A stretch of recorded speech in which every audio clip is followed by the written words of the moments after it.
Terima kasih Anda masih di ID Sore. Pemirsa, DPRD Kota Solo menyetujui pengunduran diri Gibran Rakabuming Raka dari jabatan Wali Kota Solo.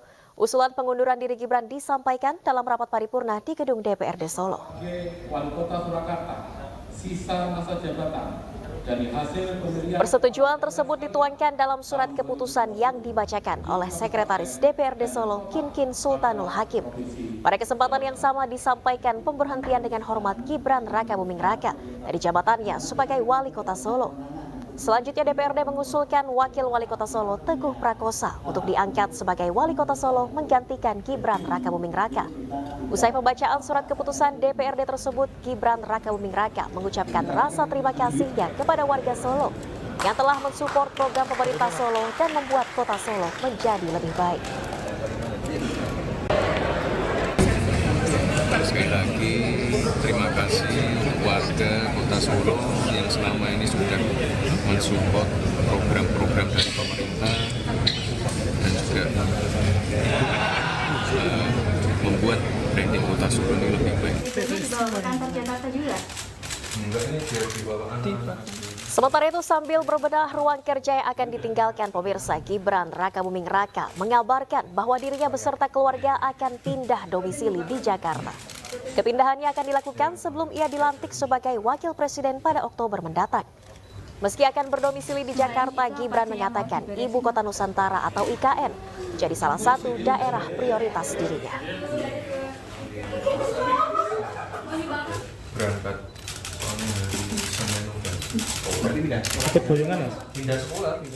Pemirsa, Ketua Umum PSI Kaisang Pangarep masuk dalam bursa Pilkada Jakarta dan Jawa Tengah. Presiden Jokowi pun menanggapi peluang putra bungsunya maju di dua daerah tersebut.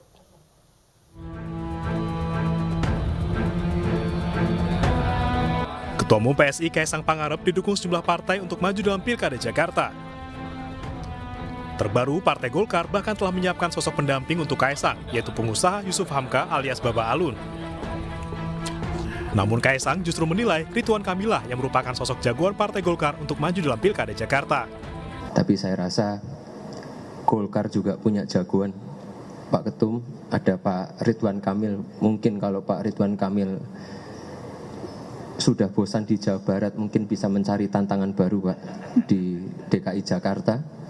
Tapi balik lagi, ini kan politik sangat dinamis, khususnya di Jakarta. Jadi kita tunggu aja sampai nanti akhir pendaftaran di 29 Agustus. Nama Kaisang juga santer dalam Pilkada Jawa Tengah. Elektabilitas Kaisang dalam sejumlah survei bahkan mengungguli sejumlah nama lainnya. Presiden Jokowi pun menanggapi peluang putra bungsunya untuk maju dalam Pilkada. Ia menyebut baik di Jakarta maupun Jawa Tengah, Kaisang memiliki peluang yang bagus. Di Jawa Tengah bagus, di Jakarta juga bagus, karena ini kan semuanya wilayah Indonesia. Di Jakarta, wacana duet Ka'bah alias Kaisang Baba Alun masih harus didiskusikan oleh partai anggota Koalisi Indonesia Maju. Alasannya, masing-masing partai ingin mengusung calonnya sendiri. Sementara di Jawa Tengah, sejumlah partai masih menunggu kepastian apakah Kaisang benar akan maju di daerah asalnya tersebut. Tim iNews melaporkan. Pemirsa, Partai Perindo memberikan surat rekomendasi kepada sejumlah pasangan calon kepala daerah. Acara dilaksanakan di Aula DPP Partai Perindo di Menteng, Jakarta Pusat. Ketua Umum Partai Perindo tiba didampingi sejumlah petinggi partai.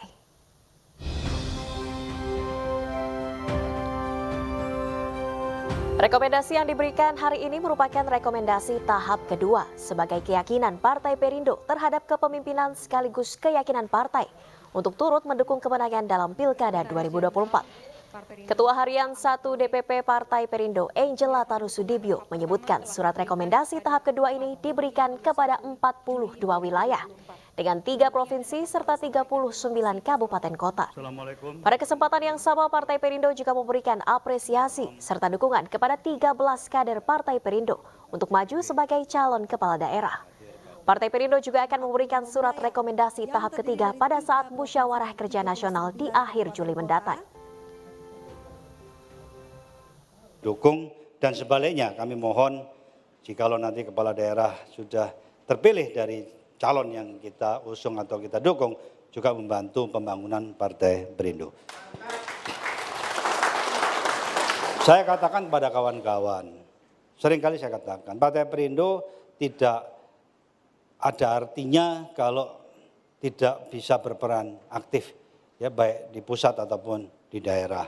Karena untuk melayani bisa efektif artinya kita harus punya banyak kader ataupun non-kader yang kita usung dan kita dukung duduk di pemerintahan pusat ataupun daerah ataupun di legislatif pusat ataupun daerah.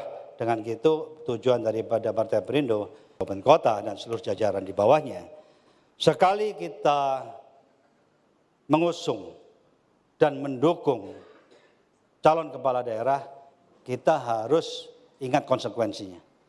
Ya, jadi bukan hanya ikatan itu ada di awal, tapi kita harus mengawal sampai betul-betul calon-calon yang kita dukung dan usung ini bisa duduk memenangkan pilkada nanti. Ya, setuju semuanya ya?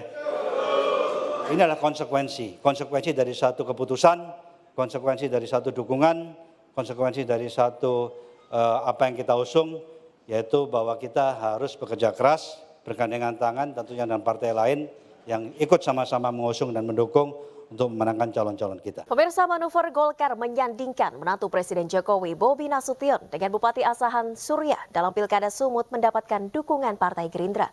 Namun Bobi Nasution yang didukung 6 partai politik masih harus menunggu keputusan dari parpol pendukung lainnya.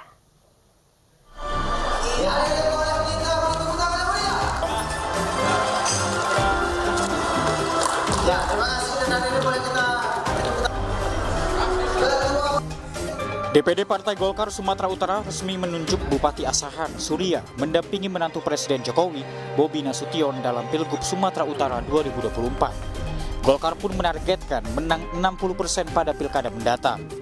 Menanggapi keputusan tersebut, Partai Gerindra selaku salah satu pengusung Bobi Nasution memberikan lampu hijau. Kemudian Sumatera Utara, Pak Prabowo telah mengambil keputusan, yakni Saudara Muhammad Bobi Afif Nasution dengan wakil Saudara Surya. Semua daerah penting, semua daerah strategis dengan keunggulan dan kekurangan masing-masing, sehingga Pak Prabowo merasa bahwa daerah tersebut, provinsi tersebut harus dipimpin oleh orang terbaiknya di provinsi dan di daerah tersebut. Bakal calon Gubernur Sumatera Utara Bobi Nasution mengaku kursi calon wakil Gubernur Sumatera Utara memang sudah disepakati akan diisi oleh Partai Golkar. Calon wakil Gubernur Kembali di Ainus Sore, pemirsa, aksi demo buruh tolak Undang-Undang Cipta Kerja digelar di kawasan Patung Kuda, Jakarta. Buruh menuntut agar Mahkamah Konstitusi mencabut 7 poin yang digugat buruh dalam Omnibus Law. Aksi pada hari ini tepat di depan mobil komando pada Masa buruh yang menggelar aksi unjuk rasa ini menuntut sejumlah poin, antara lain menolak outsourcing seumur hidup, menolak upah murah, dan menolak kontrak seumur hidup. Presiden Konfederasi Serikat Pekerja Indonesia atau KSPI Said Iqbal mendesak Mahkamah Konstitusi mencabut Undang-Undang Cipta Kerja, terutama klaster ketenaga kerjaan. Aksi demonstrasi ini dilakukan bersamaan dengan sidang di Mahkamah Konstitusi yang tengah membahas gugatan tersebut. Said menyebut jika MK tidak mengabulkan 7 poin tersebut, akan ada aksi mogok nasional yang dilakukan 5 juta buruh. Sementara imbas dari aksi unjuk rasa ini sempat terjadi kepadatan arus lalu lintas di sekitar lokasi. Pihak kepolisian menutup ruas Jalan Merdeka Barat. Majelis Hakim menggunakan hati nuraninya bahwa 7 poin tadi harus dikabulkan, setidak-tidaknya 4 poin, yaitu upah layak, kata-kata indeks tertentu dihapus, ya, cukup inflasi dan pertumbuhan ekonomi dan KHL yang 64 item. Yang kedua adalah PHK dipersulit, kita nggak boleh PHK dipermudah, enak aja kita capek kerja buat perusahaan mem-PHK kita seenak-enaknya. Kalian teman-teman turun ke jalan jadi media, tiba-tiba besok di PHK dengan Undang-Undang Cipta Kerja. Itu kita minta nggak boleh. Kemudian pesangon harus kembali kata sekurang-kurangnya, ya, bukan menurut aturan. Beda, kalau sekurang-kurangnya bisa 2 kali, bisa 3 kali aturan, bisa 4 kali aturan. Ya. Kemudian yang kita juga stress point adalah upah, PHK, pesangon, outsourcing. Ya, hapus itu outsourcing, nggak ada outsourcing.